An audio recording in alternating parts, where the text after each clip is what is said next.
Powell cuts today. Yield surge and stocks dropped, although we are off the lows. Are we close to a top here in the market? We'll talk about that. But first, it is Wednesday, October 29th, 2025. If you guys like the video, maybe give it a like. You can comment your thoughts, subscribe to the channel. Also, come find me on carnivoretrades.com for swing trading alerts, analysis, and live day trading. Let's get into it today. So FOMC day here in stocks definitely dropped a little bit on the rate cut announcement. It looks like the bond market is quite disappointed too. They were looking for a December cut or guidance towards that, and we did not get that. And you can see here the 10-year yield up 1.88% on the TNX, so on an investment basis. ZB getting smoked. So that's a 30-year bond note. That's almost down 1%, unheard of move 10 years ago. And TLT here down 1% on the day as well. And well, let's flip over and we'll talk about the 2-year. A lot of stuff going on too in the market, in the underbelly. But 2-year up 11.5 basis points.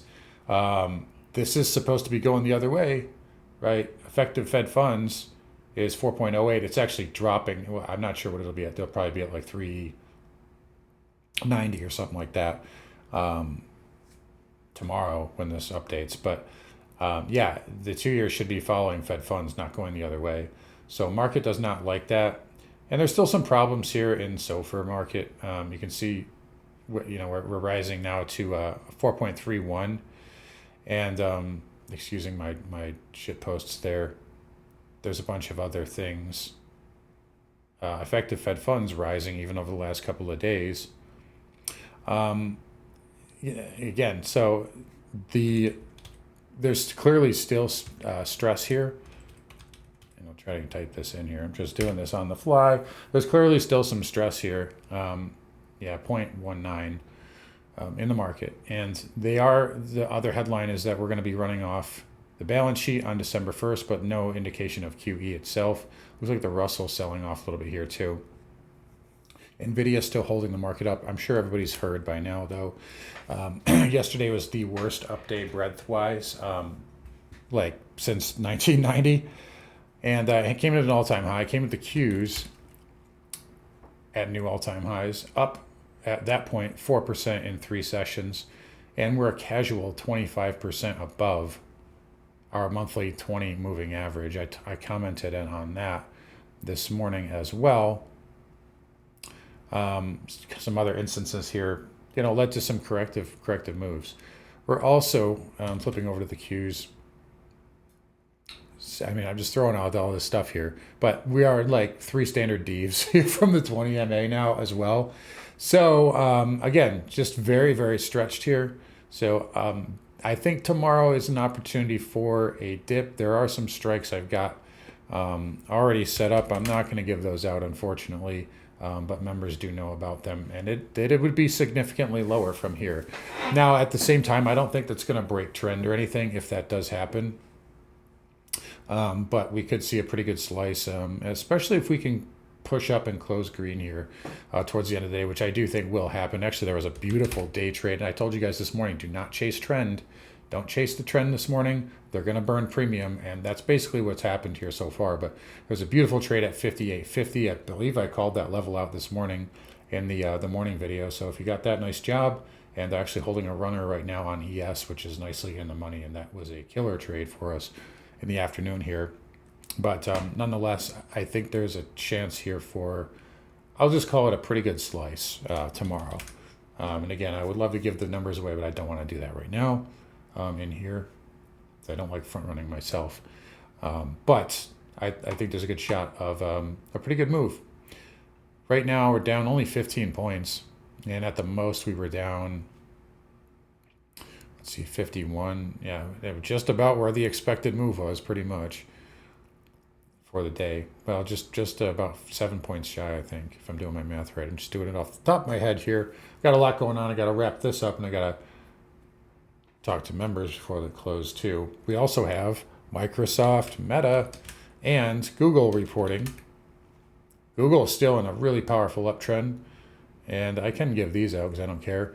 But it looks like, I'm going to say 300, 310 280, 300, 310 on Google, 260 is your LG1, 240 is supportive. Meta 800 even. It looks like we got 730 and 700 on the downside. Again, I'm looking on a different screen. You can't see here, but Microsoft 550, 540, and 510 are your kind of immediate numbers. Those are all dealer levels. So anyway, just buy NVIDIA and get rich. Anyway, so spiders here. Yeah, down 20 basis points. I think we could see a dip tomorrow, and it might look like more than a dip. I will say this, though. This market is beyond the point of healthy correction. When this is, I don't know if there's a top today, or there could be a top in a month. Could we go to 7,000 first, go to 7,700 first, we go to 70 million, 100? Yeah, but it's going to go vertical until it doesn't. And when it comes down, it's going to be violent. It's going to be one of those like 10% in a week type deals. We've crossed that Rubicon, if you ask me. Maybe today's little red could have saved that. Maybe if we even close red, but I mean, look at the Qs here. And by the way, breadth again today, terrible. But anyway, I know I'm saying a lot here, but there's a lot to squeeze in. I'm going to try and get this all in as much as I can. I might have to cut some off. I will say, though, XLP is getting really attractive to me. I don't talk about staples every day, but I believe there's I don't know if I have it, but I believe there's a poll on Barron's, and yeah, they had that marked as the least attractive sector. I am really liking staples here. Some of these names like Colgate, you do a big level down here, and if you adjust it for dividend, you can kind of see how it lines up as well. I'll be watching for reactions on these. I'm not necessarily going to jump in front, but reclaim, breaking the lows and then reclaiming on volume. I like some of these. Clorox is very similar. I'm still in CAG. That's going to pay a dividend soon. It's getting pounded, but it is what it is. It's paying me nicely to own it. Even Pfizer right now, that one's rolling over as well. That's not really a staple, but nonetheless, that is a sector I like. Looking at XLF here, down 2% on the day. A lot of it has to do with the old man retiring, Berkshire getting hit. KRE down 2.32, Blackstone down 2% as well. That's getting smoked. So watch financials here; they don't lie. XHB took a hit, down almost 3 1/3. IYR got crushed. REITs get smoked here. Earnings taking a toll, down 2.8. I should hold off on buying that house. Anyway, oil, the dumb bears, they just love to front run every headline here, even if it's inflationary. But yeah, down a little bit here. We talked about this being green today. It was, and I still like it. XLE is off the highs, but had a good session. XOP and OIH. OIH has been the king lately. That is a little stretched, though. All right. Dollar index. Again, I said yesterday, the biggest rate tail in the business is right here. Beautiful setup there, bull flag, and it is taking off. I thought the Fed's cutting. What's going on? Why is it going down? Why is the dollar going up? Why are rates going up? Gold, good rebound in the overnight, but couldn't hold the gains.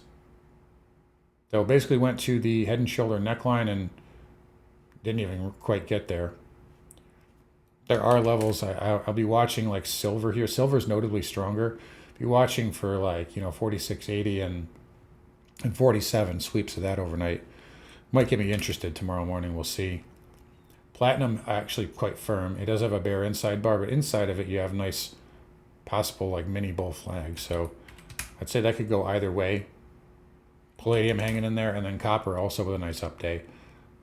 So good move there. Bitcoin under pressure.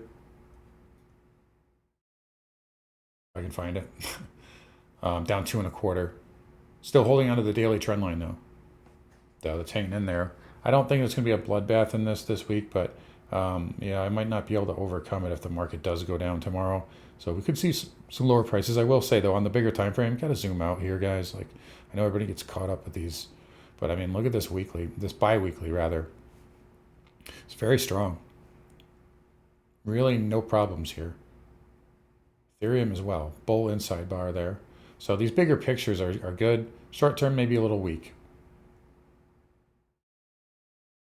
So we'll see what happens tomorrow. Looks like the Russell bouncing. Yeah, and the Russell, the breadth is just terrible right now. I mean, look at RSP, down another 1 1/3. QQQ equal weight, down 1.26. I was looking at the Russell there. I was like, oh, wow, is the market coming down? No, not really. Because NVIDIA, I told you, just buy NVIDIA. Just told you a minute ago. What are you guys waiting for? Don't stop watching me and buy NVIDIA. But anyway, markets, holding up pretty well. If we don't see any sort of downside action tomorrow, then I know QQQ 640 is on the table for really the end of the week. So we'll see if that even happens. But I have pretty good thought we can dip tomorrow, and it might look pretty violent when it happens. That might also be a dip buy, but we'll see. So anyway, guys, I'll wrap up here. Got a lot going on. Earnings after the close. We'll see how that plays out. Got a trade deal tomorrow, and apparently that's going to fix everything as well. But you guys take care. Have a good one. Come find me on carnivoretrades.com. We'll see you guys all tomorrow.